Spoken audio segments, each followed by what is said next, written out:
The NFL has a really bizarre quarterback problem heading into next season. With so many quarterbacks needing to find a new destination, today let's locate each quarterback a new team. So we are going to be using a mixture of both free agency quarterbacks to go along with future draft picked quarterbacks. The quarterbacks we will be locating today are Russell Wilson, Kirk Cousins, Justin Fields, Drake May, Caleb Williams, Jayden Daniels, Bo Nix, JJ McCarthy, Michael Penix Jr., and lastly, Sam Howell. And we will begin with Russell Wilson. Now, this is the hardest person to find a team for because he has a big cap hit and he's an older quarterback. So this needs to be a team that is either going to be developing a young quarterback beneath him or is in a win-now situation. And with Russell Wilson, there's a lot of potential destinations. Obviously, you have the Atlanta Falcons, the Las Vegas Raiders, or even the Seattle Seahawks. But I decided to go with the Minnesota Vikings. Now, you might be asking yourself, Metro, why would you go from Kirk Cousins to Russell Wilson? Isn't that technically a downgrade? Well, just hold on. I'm going to get to a future replacement for Russell Wilson in just a little bit. But now let's move on to the guy that Russell Wilson's going to be replacing, Kirk Cousins. Now, Kirk Cousins, in my opinion, needs to go to a team that already has a chance to make a deep playoff run. They need to go to a team that has talented weapons, a good offensive line, and a good head coaching staff. And to me, there's a lot of teams on the board that could potentially be there, such as the Atlanta Falcons and my Las Vegas Raiders. To me, the Raiders need to go down a more traditional path when it comes to the quarterback position. Some recent rumors have come out they want to get Jayden Daniels, but I don't really think that's the best fit. I think the Raiders need a more traditional pocket passing quarterback who can lead them to the playoffs now. The good thing about the Las Vegas Raiders is they have a good blend of young talent that's rising to become really good players to go along with older talent that's already established and really freaking good. Not to mention they're going to have their first round pick this year and multiple draft picks to add some more talent to the roster. I think Kirk Cousins would be a fantastic fit. Next up, I have Justin Fields. I'm going to make a fat assumption and say that Chicago will draft a quarterback, which we'll talk about them later. So I think Justin Fields will be on the move. And in this situation, I think the Atlanta Falcons make a ton of sense. Atlanta is a team that is going to be heavy in the quarterback market this offseason, and whether that's through the draft or the offseason, they're going to get a new quarterback. They cannot ride with Desmond Ridder another season. So with that being said, why not go out there and get arguably the most dynamic possible quarterback available? Justin Fields presents many different good qualities, such as a strong arm, great athleticism, and improving mechanics. Now, he needs to work on his pocket presence, his overall accuracy, but there's enough there that I think Atlanta would love to have him. Not to mention, they would have one of the most explosive offenses in the entire league. A fantastic running back in Bijan Robinson, a fantastic tight end in Kyle Pitts, and of course Drake London would present a fantastic offense for Justin Fields to work around. Not to mention a capable offensive line and a system that is going to run the football. All in all, I think Justin Fields would be set tremendously down there in Atlanta, and I think there's a lot of things that would work out with him being in Atlanta. Atlanta's in a situation where they want to contend now, but they also want to contend for the next several years. So I could imagine a scenario where they'd be willing to give Justin Fields the contract that he seeks. So to me, I think Justin Fields to Atlanta makes the most sense. Now we're going to get to our younger players. I'm going to start off with Sam Howell, even though I mentioned him last when naming off the players, but he has played a couple seasons in the league. And to me, this one makes a ton of sense. Sam Howell to the Pittsburgh Steelers.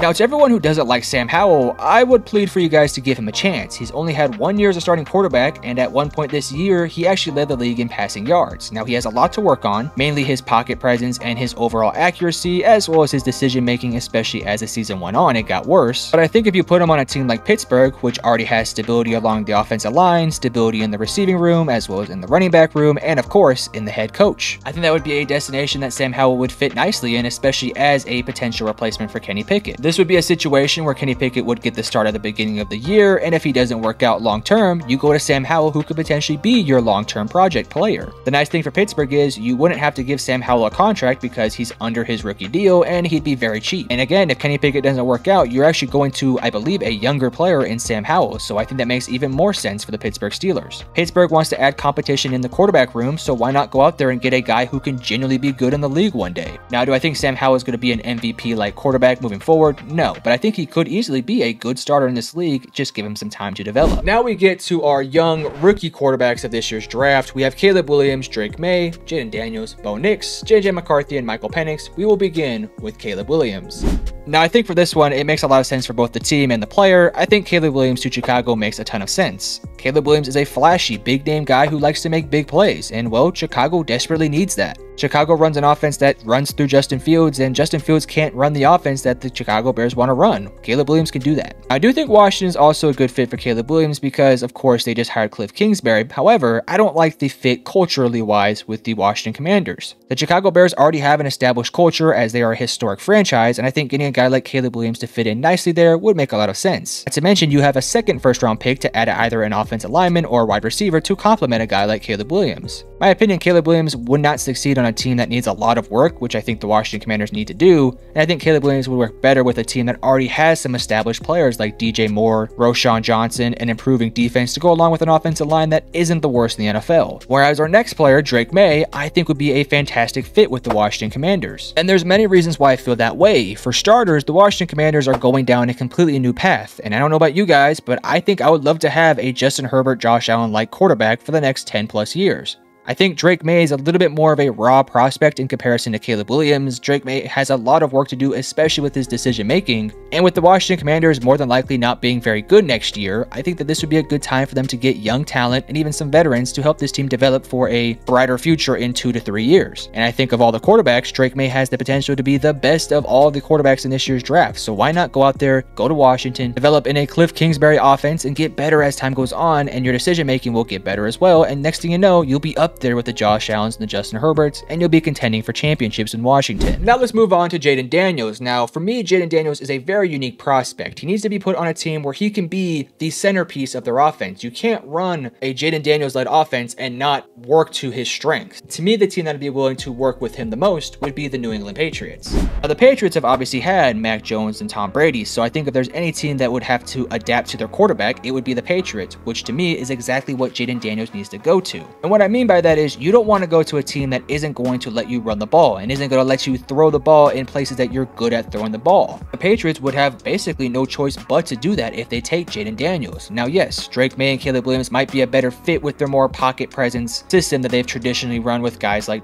Tom Brady and Mac Jones. With Jayden Daniels, he would get that new system, and that new system would have a lot of good things going for them. I think New England will be poised to get a brand new receiving group in the coming off season to help a guy like Jayden Daniels, so I think they'd have a really good opportunity to build completely around him and make him the centerpiece of that offense. Think of the Jayden Daniels selection similar to when the Baltimore Ravens took Lamar Jackson. Now, that's not comparing Jayden Daniels to Lamar Jackson. I think Lamar is a far more explosive player. But the Baltimore Ravens were a much more traditional team, similar to the New England Patriots, having a guy like Joe Flacco, who's obviously a pocket passer. And then once Lamar Jackson was the new quarterback, they basically had to fully adapt to him. That's sort of what I think the New England Patriots would have to do with Jayden Daniels, and I think that would be a great spot for him to go to. Next up, we have Bo Nix, and if you remember, I talked about Russell Wilson going to Minnesota. I also have Bo Nix going to Minnesota. Now, Bo Nix is an older prospect, but I don't think he's quite yet ready for the speed and the abilities of the defensive players of the NFL. So I think Bo Nix sitting behind a veteran like Russell Wilson for 1 or 2 years to eventually take over the starting spot would make a ton of sense. Now, ideally, Bo Nix could be able to play in at least a couple games in year 1, which could definitely happen, especially if Russell Wilson doesn't really work out in Minnesota. Minnesota's going to be potentially losing a guy in Cousins who's going to help them contend now, but would be replacing him with the guy like Russell Wilson who can help them contend now while they develop a guy underneath him. Think of it sort of like a bridge quarterback in Russell Wilson, whereas Bo Nix will always be the future quarterback. I think this makes a ton of sense for not only the development of Bo Nix, who needs a lot of work in his game, but it also makes a ton of sense for Minnesota. You want to contend now while also being able to contend for the next several years. Not to mention, you could probably draft him with your draft pick in this year's draft, so you wouldn't have to trade up and send any more picks out. Next up, we have JJ McCarthy, one of the most controversial quarterbacks of this year's draft because some people think he sucks, some people think he's great. I'm on the boat of saying I think he's a good quarterback. And when looking at JJ McCarthy, you're looking at a guy who's super young and honestly just needs more experience on the field. So to me, the Denver Broncos make the most sense here. Denver's going to be losing out on Russell Wilson, and while they figure out that whole cap space situation, why not go out there and get a young quarterback who can develop and become a fantastic quarterback in a few years? To me, JJ McCarthy has so much untapped potential, and of Bo Nix, JJ McCarthy, and Michael Penix, I'd rather have JJ McCarthy to be my future quarterback, as I think he can develop to turn into a very good quarterback. Denver's also in a situation where they want to contend now, but they're more looking into the future, and with a lot of players like Jerry Jeudy and Courtland Sutton potentially being out the door,